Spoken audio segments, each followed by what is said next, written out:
Clearly a very emotional night for you tonight. I guess can you just put into words what's kind of going through your head right now?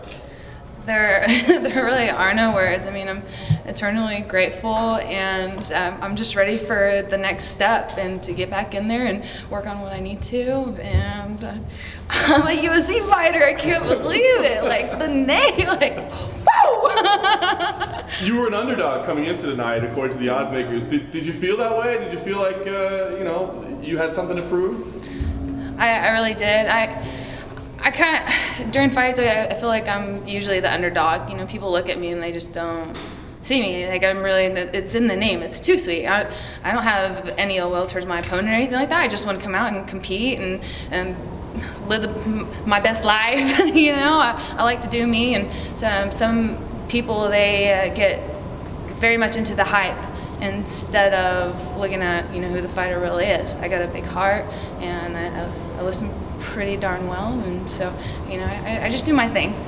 Yeah, I think everybody thought wrestling would be the key to your success, but your striking, you weren't afraid to get in there and mix it up, and I think that might have even been what impressed Dana the most. I mean, do you feel like your striking is underrated? Did you know that'd be a big part of tonight as well? I have been really setting my goals towards being a better striker. I have amazing teammates and that I follow. I'm just a little ducky, like around looking and seeing what they do and following that. And that was part of our game plan. I need to change things up. I need to be a totally different version of myself and to show everybody that I'm a well-rounded martial artist and here to do what I have to do to win. Dana said he wanted you to go to 125. I was trying to read your lips. It seemed like you were okay with that, but I mean, are you okay with that? And I mean, how difficult do you think it's going to be to get down to 125? The weight class is probably where I need to be, and that's a part of business. I feel like I'll be that much stronger at 125, and it will just, it's like any other job. It's like, here's your expectations, here's what I want you to do. I was like, okay, well, let's do it. Let's go. Chicken, broccoli, or rice. That's my life. And last thing for me, I mean, obviously you're living the dream right now, but you're going to be fighting in the UFC next. So is there an ideal scenario, whether it be a location, an opponent, a card? I mean, when would you like to fight? What's going to be the scenario for the UFC debut? Yeah, I'm just ready to go. I look great. I feel great. I don't have any injuries right now. I came out. I could go and fight tomorrow if they wanted me to.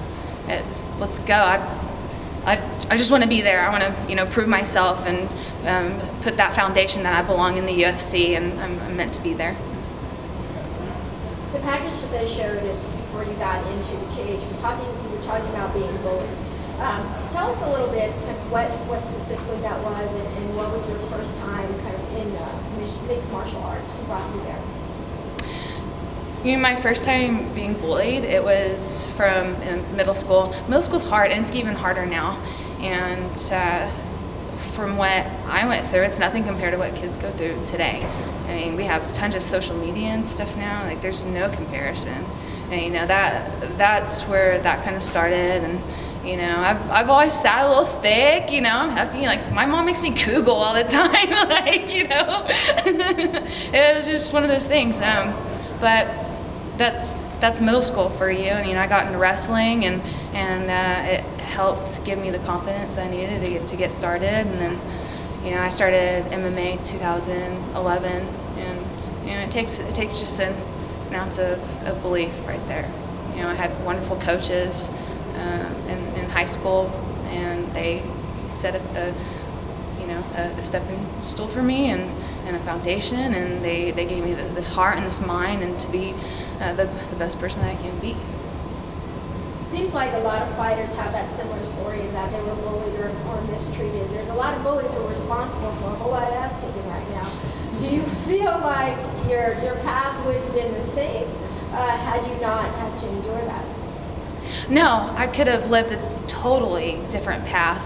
And from there on and into my adult life, I've made so many choices that weren't okay, that weren't right for me, that had put me down even more. And it just I'm grateful for that experience, because I'm the woman I am today, and that's strength, that's virtuous, and now I can go and help somebody who's in that same position, and I'm just gonna, grab them on the shoulder and be like, hey, look, you got this. Let's make a dynasty. Let's set something new. You're gonna do great big things. I got you. I know what you're going through.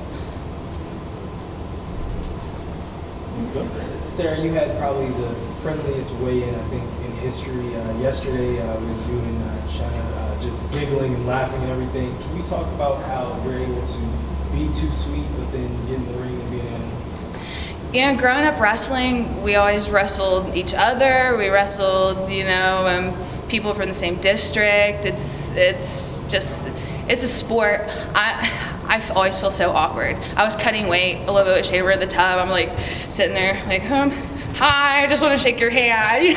My coach, Coach Cobbie always told me that class act, that's the way to go, and you need to be respectable. Now, I don't have to hate the person that I'm fighting. I'm doing this for me and trying to be the best version of myself, and I just get out there and do me and do what I work on. That's how it goes. Other people, they have a different mindset, and that's cool. That's okay with them. That's their thing. But this is mine.